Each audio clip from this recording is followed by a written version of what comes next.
इस स्टार्च को माल्टोज में तोड़ने का कार्य कौन कर रहा है? तो भैया आपका टाइलिन एमाइलेज एंजाइम। गाइज आज की इस वीडियो में बात करने वाले हैं टाइलिन एमाइलेज एंजाइम के कार्य के बारे में। मैं आपको बिल्कुल आसान भाषा में समझाने वाला हूं।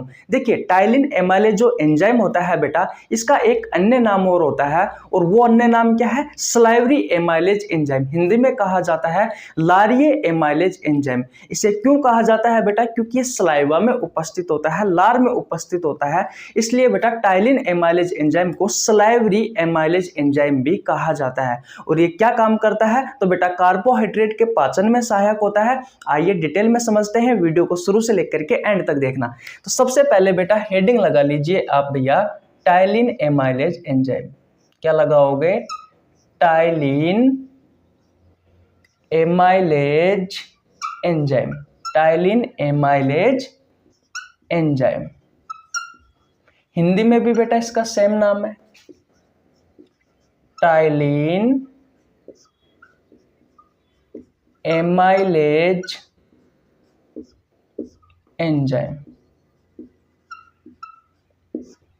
ठीक है भैया, ओके। और इसका अन्य नाम क्या है बेटा? इसका अन्य नाम है भैया, या तो आपके एग्जाम में बेटा क्वेश्चन पूछेगा तो टाइलिन एमाइलेज एंजाइम के नाम से पूछेगा, अगर ये ऑप्शन में नहीं आता है तो बेटा क्वेश्चन पूछेगा भैया सलाइवरी एमाइलेज एंजाइम के नाम से पूछेगा। हिंदी में कहा जाता है इसे लारिये एमाइलेज एंजाइम। अब इसका अन्य नाम लारिये एमाइलेज एंजाइम होता है। क्यों कहा जाता है बेटा इसे लारिये एमाइलेज एंजाइम? क्योंकि ये लार में उपस्थित होता है। कहाँ उपस्थित होता है भैया ये?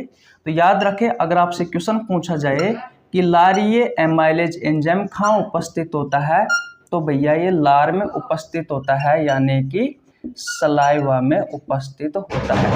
एक मिनट रुको, इतनी बात क्लियर है भैया? टाइलिन एमाइलेज एंजाइम कहाँ उपस्थित होता है? तो आपकी सलाइवा में उपस्थित होता है, अर्थात आपकी लार में उपस्थित होता है। बात आती है कि ये टाइलिन एमाइलेज एंजाइम करता क्या है बेटा? तो भैया इसका कार्य क्या है? तो ये कार्बोहाइड्रेट के पाचन में सहायक होता है। ये बेटा कार्बोहाइड्रेट के पाचन में सहायक होता है। कार्बोहाइड्रेट के पाचन में सहायक होता है। क्या काम करता है बेटा? ये कार्बोहाइड्रेट के पाचन में सहायक होता है। कौन भैया? टाइलिन एमाइलेज एंजाइम, या आप कह सकते हो सलाइवरी एमाइलेज एंजाइम। ये हमारी लार में उपस्थित होता है और इसका कार्य क्या है? ये कार्बोहाइड्रेट के पाचन में सहायक होता है। इतनी बात क्लियर है? ओके। अब सबसे पहले बेटा हम कार्बोहाइड्रेट के स्रोत जानते हैं कि भैया कार्बोहाइड्रेट के स्रोत क्या है। कार्बोहाइड्रेट, देखिए जो कार्बोहाइड्रेट है ये आपको किस किस से प्राप्त होता है? इसके स्रोत क्या है जिसके खाने पर बेटा आपको कार्बोहाइड्रेट मिल सके? तो बेटा जितनी भी सब्जियां हैं, जितनी सब्जियां नहीं कह सकते, जितने भी फल है, वो सभी के सभी से बेटा कार्बोहाइड्रेट प्राप्त होता है।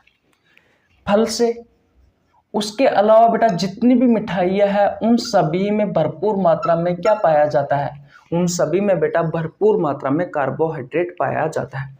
उसके अलावा जूस, जो जूस होते हैं उनमें भी बेटा कार्बोहाइड्रेट पाया जाता है।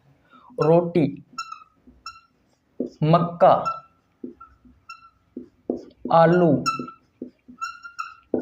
चावल, ये सभी बेटा कार्बोहाइड्रेट के अच्छे स्रोत होते हैं। इनका अगर आप सेवन करते हो तो आपको भरपूर मात्रा में कार्बोहाइड्रेट मिलती है। इतनी बात क्लियर है? याद रखना बेटा, जब भी आप कार्बोहाइड्रेट को खाते हो तो स्टार्च की फॉर्म में खाते हो। किस फॉर्म में खाते हो बेटा?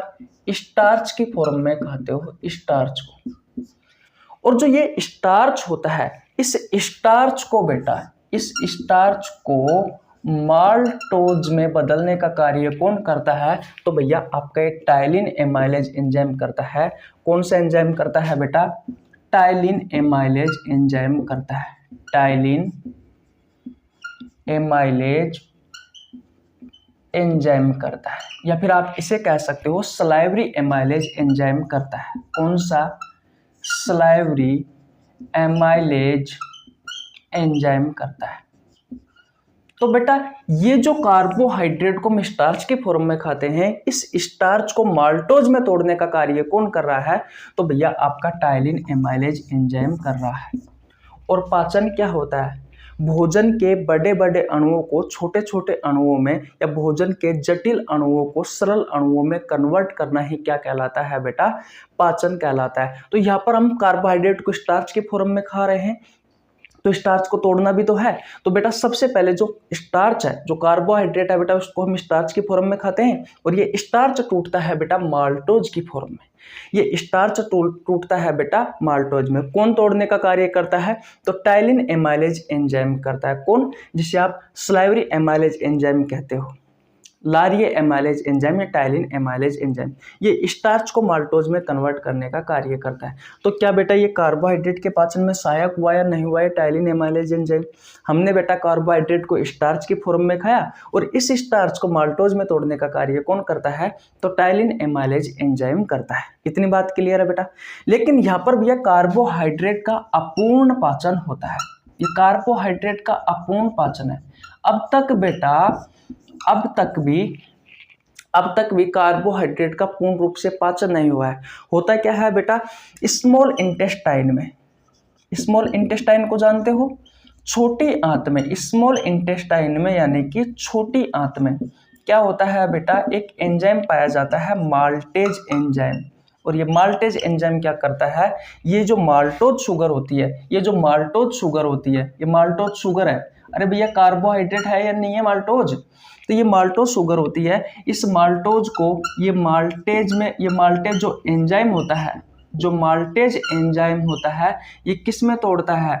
ये तोड़ता है भैया ग्लूकोज प्लस ग्लूकोज में तोड़ता है। और आप सभी को पता है बेटा कार्बोहाइड्रेट की जो सबसे छोटी इकाई होती है वो होता है बेटा ग्लूकोज।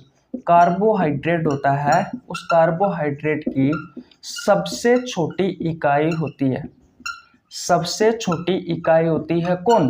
ग्लूकोज। इसके बाद में बेटा ये ग्लूकोज टूटता नहीं है, यानी कि लास्ट एंड फाइनल कार्बोहाइड्रेट की जो सबसे छोटी इकाई होती है वो ग्लूकोज होता है। फिर इस ग्लूकोज का अवशोषण किया जाता है किसके द्वारा?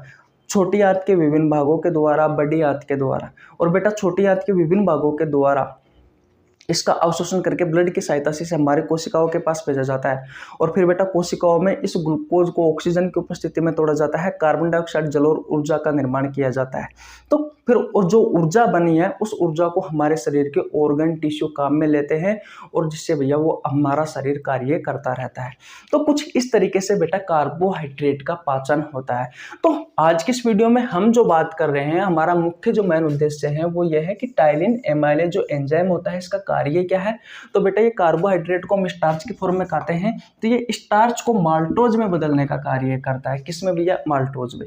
लेकिन माल्टोज का यहाँ पर पूर्ण रूप से पाचन नहीं हुआ है। मैं आपको बता दूं ये टाइलिन एमाइलेज एंजाइम कहाँ उपस्थित होता है? लार में। तो बेटा आपके मुंह में ये स्टार्च है, ये माल्टोज में बदला है। फिर बेटा ये खाना जब आगे जाएगा, छोटी आंत में जाएगा, तो छोटी आंत में माल्टेज एंजाइम पाया जाता है। माल्टेज एंजाइम इस माल्टोज को ग्लूकोज प्लस ग्लूकोज में तोड़ेगा, तब जाकर यहाँ जाकर के भैया भोजन का पूर्ण रूप से पाचन होगा। तब जाकर के यहाँ पर कार्बोहाइड्रेट का पूर्ण रूप से पाचन होगा। भोजन का तो नहीं कह सकते, क्योंकि भोजन में तो और भी बहुत सारी चीजें होती है, जैसे कि प्रोटीन, फैट वगैरह होते हैं। तो यहाँ पर जाकर के भैया कार्बोहाइड्रेट का पूर्ण रूप से पाचन होगा। इतनी बात क्लियर है? तो आशा करता हूं बेटा मैंने आपको ये भी बता दिया कि टाइलिन एमाइलेज एंजाइम का कार्य क्या है। साथ ही साथ मैंने आपको कार्बोहाइड्रेट के स्रोत भी बताए, और ये भी बताया कि हमारे शरीर में कार्बोहाइड्रेट का पाचन किस तरीके से होता है। इतनी बात क्लियर है? किसी को कोई परेशानी? अगर बेटा आपको और डिटेल में समझना है, और अच्छे से समझना है, तो बेटा आपको नीचे लिंक डिस्क्रिप्शन में दे दूंगा। पाचन तंत्र वाले चैप्टर में मैंने बहुत अच्छे से पढ़ा रखा है, पूरा पाचन तंत्र बहुत अच्छे से पढ़ा रखा है। बेटा जाके पढ़िए, वहाँ पर सीखिए किस तरीके से बेटा कार्बोहाइड्रेट का पाचन होता है हमारे शरीर में, किस तरीके से प्रोटीन का पाचन होता है, किस तरीके से वसा का पाचन होता है, किस तरीके से हमारे शरीर में भोजन का पाचन होता है। बेटा मैंने भी और भी पाचन तंत्र में जितनी भी चीज़ें हैं सभी चीज़ों के बारे में बता रखा है, जैसे कि small intestine, large intestine, stomach, और भी बहुत सारी चीज़ है बेटा, जैसे कि पेंक्रियाज, लीवर, टीथ, आपकी जो टंग है उसके बारे में, और भी हार नाल, बहुत सारी चीज़ों के बारे में बता रखा है, जहाँ से आपसे आपकी प्रतियोगी परीक्षाओं में क्वेश्चन पूछे जाते हैं। तो आपको नीचे लिंक डिस्क्रिप्शन में मिल जाएगा बेटा, जाकर क्लिक करें और बेटा पाचन तंत्र पढ़िए, ताकि आपके दिमाग में कोई भी डाउट ना रहे। अगर इसमें आपको कुछ समझ में नहीं आया तो कमेंट बॉक्स खुला पड़ा हुआ है, एक प्यारा सा कमेंट करिए, आपके डाउट पूछिए, आपको जवाब जरूर मिलेगा। चैनल पर नया है तो चैनल को सब्सक्राइब कर लेना, बेल आइकन को प्रेस कर लेना, जिससे आपके पास हमारे वीडियो का नोटिफिकेशन टाइम टू टाइम पहुंच सके। मिलते हैं गाइस नेक्स्ट वीडियो में, तब तक के लिए जय हिंद, जय भारत, राम राम।